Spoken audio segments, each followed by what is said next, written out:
So you want to work remotely, whether that's from home, the coffee shop, the beach. You want to work wherever you want, whenever you want. That's the dream, right?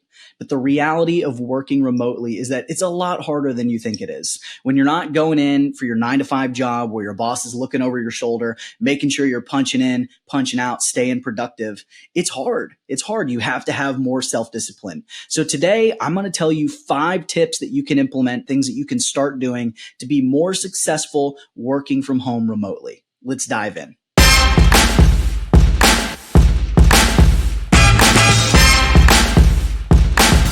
Howdy and welcome to the Laptop Empire Show. I appreciate you being here today as we dive into 5 tips for being more successful working remotely. Now, before we dive into that, if you don't have a side hustle or an online business, you're just wanting to get started and you're wanting to be able to earn money from home, I want you to check the first link in the comments and check out the Facebook side hustle course. This is by far the most profitable side hustle I know. And so if you're wanting to get started making some money online and eventually replacing your income working from home remotely, that's the way to go. So check it out. But let's go ahead and get into our tips right now. Okay, tip number 1, you need your own dedicated space. Okay, so like right now you can see me, I'm in my office. This is just a converted bedroom in our house. I've got a nice view of the road here in front of me, but I've got a nice big desk, bookshelf. I got a comfortable chair you can't see over here. And it's nice. I have this dedicated space because I work from home that I can go to. And, everybody knows they're supposed to leave me alone that I'm working. And I've been working from home for a long time. When I was in law school, I was studying from home a lot. I was a newlywed. I wanted to be home as much as possible, didn't spend as much time at the library. But then when I passed the bar and became an attorney and was working for an oil company, I was able to work remotely 4 out of 5 days of the week. And so that was really nice being able to work from home. That was my first taste of it. And then obviously I've worked from home ever since I started my own businesses, as long as I've been in this online business world.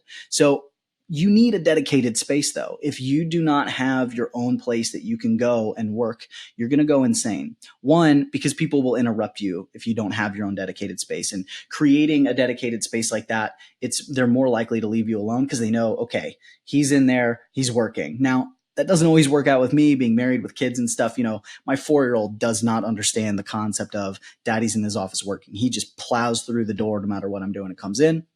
It's still nice to have a dedicated space. It also helps you create some separation between home and work. And that's a big deal. We're going to talk about it more later, but you need to have a place that can be for work. And then the rest of the house can be where you can unwind. You can go into your living room and relax. You can go into your bedroom and know that work doesn't go into there. Okay. So dedicated space is super important. Thing number 2 is you need to intentionally build social relationships. And this really should have been number 1. I think number 1, that dedicated space thing, like you need to have a place that you're comfortable, that's separate in your house. That way you know that's your workplace and you can concentrate there and there's no interruptions. But having worked by myself from home for as long as I have, you really miss that going into the office or going to school or whatever it may be and having those daily interactions with other people. If you're not careful, you're not going to talk to anybody. You're never going to leave your house, and it can really lead you to a bad place. Like you can end up feeling very depressed and dealing with, these mental issues. And it can really make you, you're going to be unhappy, your work can suffer, and your livelihood can suffer if your work is suffering. So it's very, very important. So what I want you to do when you're working remotely is intentionally build social relationships, interactions into your workplace. Okay. Some of the ways, it's easier for me now having a business partner and having a team. I talk to these people regularly. But when it was just me and I was working remotely, some of the best ways to do this were to do things like join entrepreneur Facebook groups where you could comment and get in the conversations that are happening in those groups. When they have webinars or trainings, things like that, hop in, have conversations with those people. But then it's also good to, if you go to conferences, things like that, I try to go once a year to something where I could just meet some of these people that are in my world face to face and hang out with them, go grab a beer, at the bar, go, hear people speak, just have these conversations with people that are like you and going through the same things you're doing. But as you build relationships and you meet people and you make friends in this online business community, then what you want to do is you want to start creating opportunities for y'all to talk together. Okay. And so a great example of this, I have some friends that I've, grown really close with over time in this online business world. My copywriter is a really good example. Chris Orzechowski, you can actually see some content from him on this channel. Some of my other, clients, some different people that I will regularly reach out to and just talk to about life. Or if I'm struggling with something in business, I will reach out to them to get advice and they'll do the same thing. I just spoke with Chris last week. He was working on something in his business. We hopped on the phone for an hour. I helped it with him. We talked, we hung out, and that was good for both of us. I helped him overcome an issue or an obstacle in his business, but at the same time, that social interaction, it helps you stay more motivated, feel better, it just helps your overall health in what can be a very, very lonely thing when you're working remotely. And don't just skip over this. Like, that's a very real thing. One of the biggest downsides to work, to working remotely is it can be very, very lonely. So take steps, whether that's hanging out with your real life friends, going out with family, your spouse, whatever, or just people that are in that business space and having, mastermind calls or whatever it may be. Make sure that you're having real adult conversations and that you're hanging out with people and you're creating social interaction. That way you can be happy and really enjoy all of the benefits of, working remotely without being super lonely. All right. So thing number 3, you need to track your time. Okay. And I know this is almost seems crazy, but I mentioned earlier, if you don't have a boss that's supervising you and that's looking over everything you're doing and making sure that you're making good use of your time, setting deadlines, things like that, it's very difficult to do that. There's a whole next level of self-discipline that's required to work remotely because you have to set your hours. You have to make sure you get things done. And one of the perks of working remotely and working for yourself is that you can work whenever you want to, but that's also a downside, right? So like right now, I'm recording this video on a Saturday, right? I've got some downtime. The kids are napping. This was perfect for me to record. And I'm recording it on a Saturday because all through the week, I just wasn't feeling like recording. I just didn't have the motivation for it. So I put it off. But I knew today I had to record. I had to get this to my editor. That way we could get this up on the show. So you have to have that self-discipline. You need to make sure, that you're doing the things that need to get done. And one of the best ways to do that is to track your time. Okay. You don't have to do this forever, but it's good to do for a couple of days or a week to figure out when you're doing things, if you're being productive, if you're being efficient with your time. And then it's good to revisit and do it from time to time. If you feel like you're getting too busy, you don't have enough time for things, start tracking what you're doing, right? Write down every minute, note when you're wasting time on Facebook or other social media, how long you're spending responding to emails, how long you're spending on calls with clients or whatever it may be, how long it's taking you to complete certain tasks. Because then when you review it, you might find out that you're wasting more time than you thought, or that you're taking too long to do something. You're getting distracted. You're bouncing back and forth between too many things.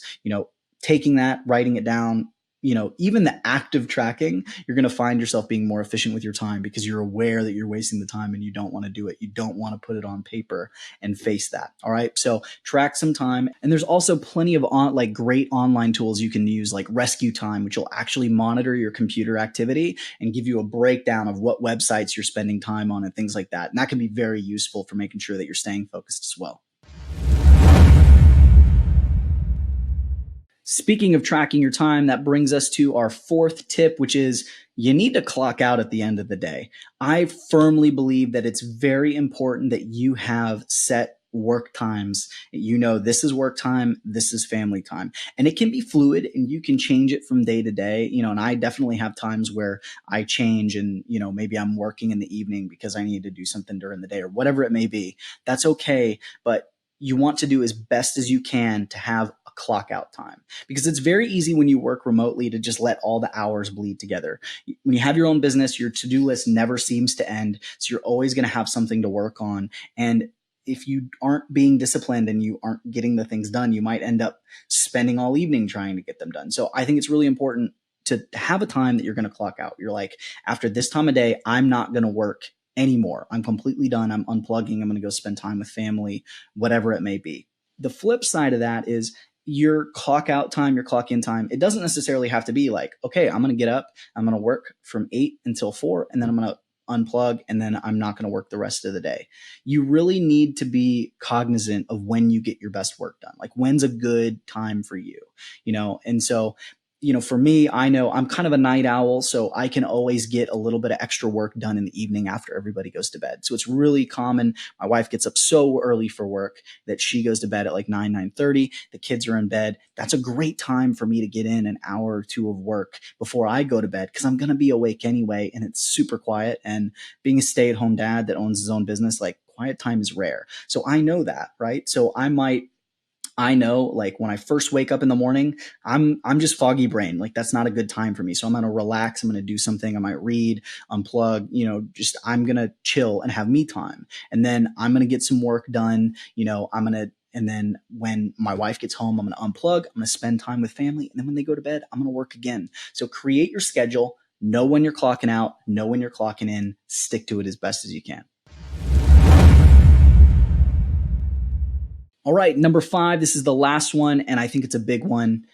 Don't mix tasks up, okay? You've got your honey-do list, you've got your personal to-do list, and you've got your work to-do list.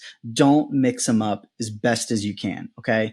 If you are trying to work and get things done and you just think to yourself, oh, I'm going to go take out the trash really quick, or I'm going to organize my office, or I'm going to go, do whatever on your honey-do list. When you start doing those things during the middle of your workday, your time is going to slip away. And let's be real.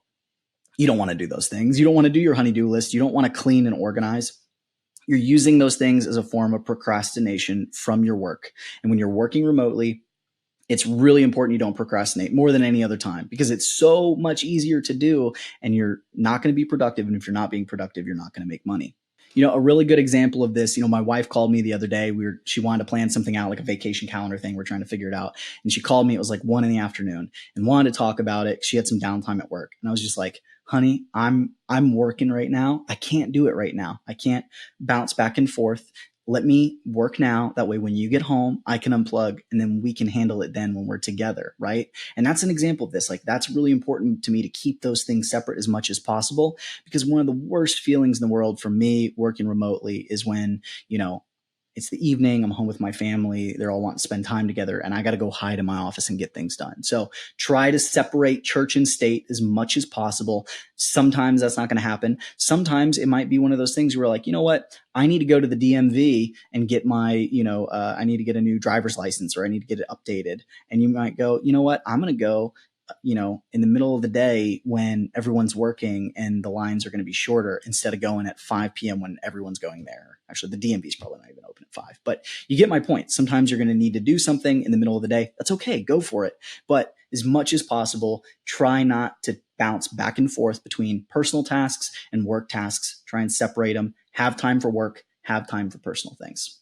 And that's it. That's all we got for you today on the Laptop Empire Show. I appreciate you watching the show. Do me a favor, subscribe and turn on notifications so you never miss an episode. We've got new episodes every Tuesday, so we got stuff for you coming every single week. And if you're wanting to get into this remote lifestyle, you want to work from home, one of the best ways to do that is by creating a side income, a way to replace your income so you can start working from home. Of course, you can always negotiate with your job to see if they'll let you work, remotely, but that doesn't always work out. But if you're looking to make some money online, to start living this remote lifestyle, check out the Facebook Side Hustle course. First comment below this video. You'll also find it in the description. You don't have to join, but give it a read, learn about it. We truly believe it's one of the most profitable side hustles you can start. It's fairly easy. Anybody can do this. And so if you're looking for an opportunity, at least give it a read. If it's not for you, totally cool. But if it looks interesting and you've got any questions, just comment below. Let me know. See you next week.